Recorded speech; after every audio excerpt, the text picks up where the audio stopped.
Welcome back to another episode of Can It Street. Remember, this series is all about watching it to the end and seeing the ranking portion, this ranking portion. Yeah, don't watch like 3 minutes of this video and then click off of it. Right to jail, right away, right away. No trial, no nothing. Please, watch the video to the end. I beg you. Or I'm going to quit doing this series, I swear to God. All right. Don't worry. I'm not gonna do what everyone thinks I'm gonna do. Flip out, man. All right, I'm gonna shut up now. Let's go. Today we're gonna find out, can it street the Leica Q2? I think a lot of people wonder, is the Leica Q2 contrast detect autofocus good enough for Shibuya crossing? Well, we're gonna test it out. And we're gonna test out the Q1 as well. So here's Jason. Hey, what's happening? What's up, Jason? Not much, it's a beautiful day. So today I'm using the Q1. I basically got this about a year ago, new in box. Wow. I've barely been used. I'm not using manual focus, just autofocus on this, and I recompose. I'm actually somebody that doesn't shoot a lot of people in the moment, so this will be actually good for me. And I'm shooting black and white JPEGs and RAW.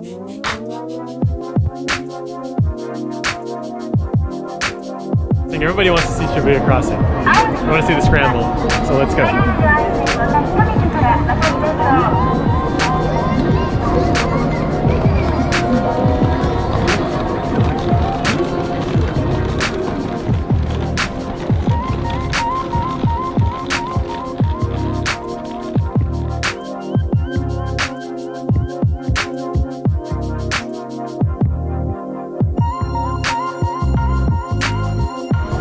The great thing about the Q is that you have a real lens here with real manual focusing capabilities with the focus tab and everything, and you can see your hyperfocal distance scales here, your zone focusing, range focusing, whatever you want to call it.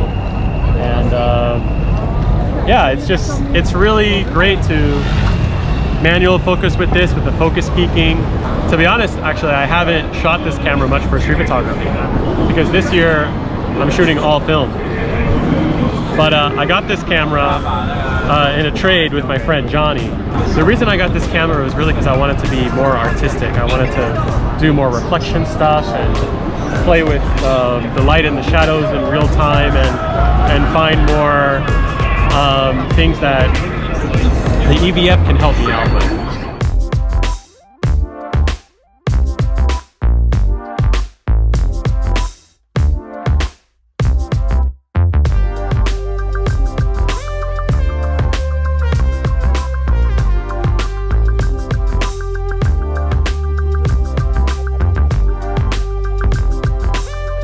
Done this 1,000 times, so it's always about finding what's different. What's different? What's going on that's different?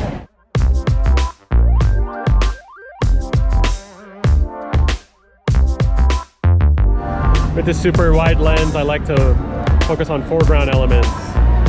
You're layering, using your depth of field. Exactly.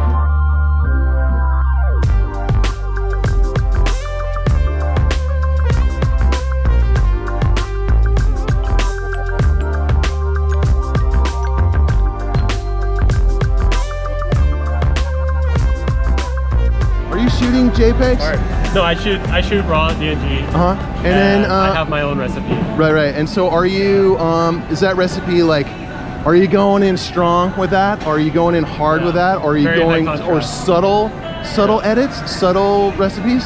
I like to think of it as close to like a Kodak Ektachrome, like a slide film kind of look. I feel like definitely in terms of the color science, the dynamic range, all of those things, all fantastic.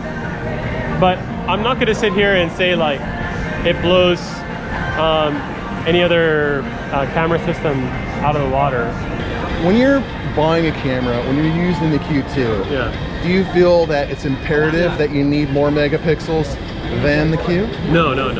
And then do you feel... Definitely not. In fact, if I could go down to 24 megapixels, I would. Yeah, I would say that's a minus point about the Q2 is that the megapixels make the files just so large. Right. And in fact, at night, I think that the amount of megapixels kind of hurts the low light ability compared to even the Q maybe.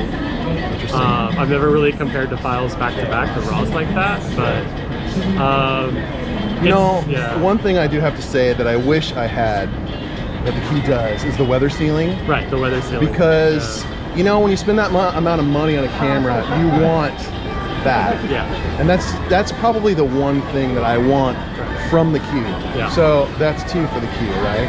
I like how the Q3 now has this variable resolution now, where you can go from like 18 to I think 36 to like 50 or 60 something. Yeah. And when I shot my friend's M11, I just shot them all at 18 megapixels because I was like, why do I need 36? Yeah, you're not making big prints for et cetera, yeah, right? and like I don't see the benefit because I'm not cropping in my photos a ton. Like I'm not a heavy cropper. I barely crop my photos if ever. So let's say you're gonna do it, you're gonna have a show, and you obviously, you know, you shoot a lot of film. You shoot mostly film. Yeah. So do you feel the Q2 is gonna suffice with those big files for big enlargements that you're gonna do? Yeah, of course. Okay. Yeah, I think it's always nice to have more megapixels, but yeah, I just don't see myself making posters. You know?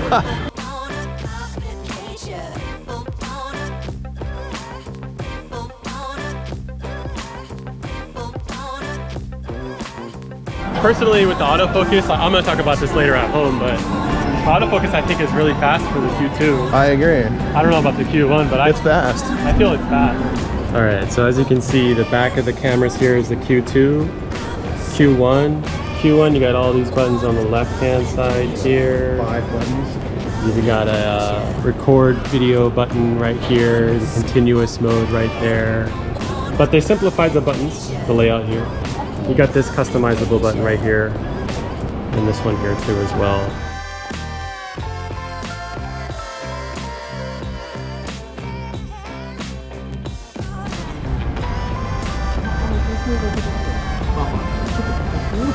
Beautiful dress. Beautiful dress. I'm a little jealous. We can hook you up, man. Don't worry. Okay, so battery life. How has it been for you? Battery life is pretty darn good. Really? I can probably get about 350 shots out of a battery, maybe 400, depending on if I, you know, what my battery savings turned on or not.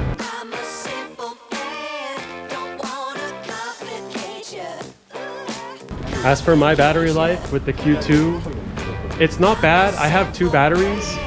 I shot a whole wedding with 2 batteries, and at the end of the reception, at the very end, I did the whole ceremony and reception, and even pre-wedding couples photo shoot as well. So I did an entire wedding day with 2 Q2 batteries.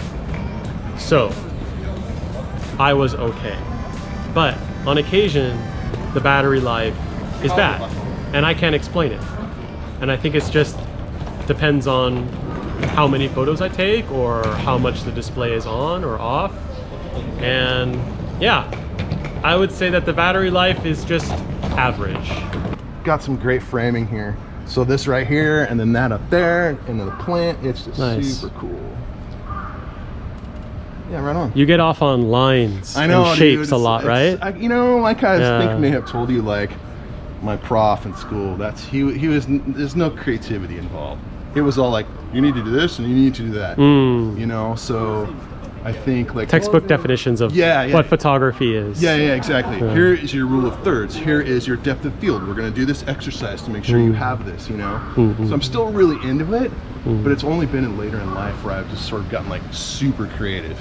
Okay, man, I'm wondering if you were to change the focal length on the Q, would you? Are you happy with the 28? Yes. I do not want to change it. I don't want to have a Q with a 35 or a 50. I think that the 28 is the best for me. I am happy with it. I don't want it to be a 50 mil Q. I think that if we're talking about me in Tokyo, 28 is my favorite focal length here in Tokyo. If I was living in California, maybe I'd prefer a 35. If I was in California, I'd prefer a 35. If I was in somewhere more rural, I would prefer a 50. But being here in Tokyo, in a big city, places like here, Hong Kong, London, New York, I think the 28 suits it the best. So I don't want it to change. I know people in the comments are probably gonna say, I wish I could get a Q if it was a 35 or a 50 or a 40. Or... You're wrong. You're wrong. It needs to be a 28. Okay? All right, we're here, everyone. We are at the list. As you can see, the list has been filled up quite nicely. We have 5, 6, 7, 8 cameras on this list right now. Pretty proud of myself that we've got to this point. To be honest, we don't have many episodes left in the backlog. I do have a backlog. These are all pre-shot, pre-recorded videos from actually like almost a year ago. For now, let's get to the Leica Q2 ranking. I felt like the Leica Q2 was a great camera, and the Q1 is also a great camera too. I can't fault it too much, but the main fault that I want to convey with this camera is the manual focusing experience is not quite where I want it to be. It's the focusing of the lens, the manual focusing functionality of this lens, and it has to do really with the distances, the distance scale, and how long the focus throw is on the mid to long range, and not the short range. If you are focusing to something that's closer up, you have a lot of space on the lens to focus.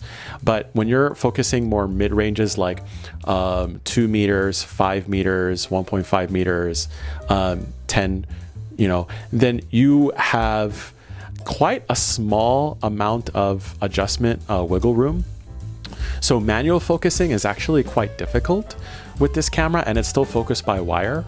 So it's really not up to the standard of shooting an M camera. I like an M camera or any other kind of film camera where the focus throws are longer. So that's kind of the biggest downside that I found over time with this camera. And yeah, I don't have it anymore. There's a running theme with this list, isn't it?